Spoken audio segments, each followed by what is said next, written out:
Good morning! So, this morning, we woke up at 5 a.m. and my dad always walked to the market. So, ako ni Apple po ko niya, woke up at 5 a.m. and we walked to the market. So, ang market di ari man good sa Philippines compared to Australia. Sa, mura ni siya og farmer's market. Ang ginatawag nila, we call it wet market in the Philippines. But in Australia, farmer's market, even in US or Western countries. So, they have fresh produce and they're open, 7 days a week actually nisa siya open.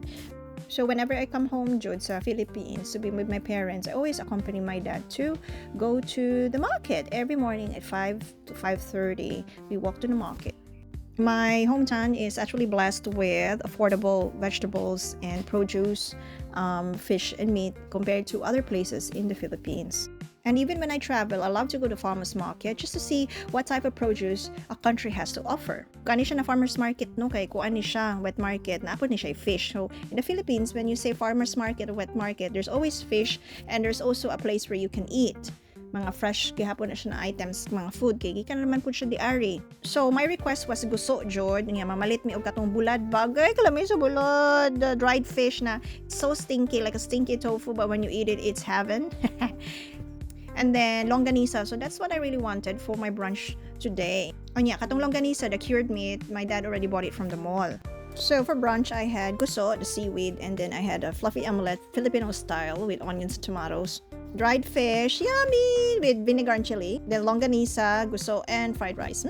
Then after our brunch, we headed to the city. We have to buy these big containers because we have to put something in it.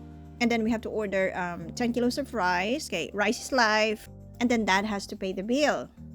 Then we have to buy some like slippers for me. Kanang cheap lago na slipper good. Unya, kani di ari bitaw no sa Philippines. I don't know why you're not allowed to bring things inside, even your bag, the big bags. You're not allowed to bring in a grocery, in a department store. So dapat yun na nimo siya ibili, and you have to put it some like in this is the storage area of your things, and you can claim it back. So as you can see, I only have one item. Kanira yung kabo.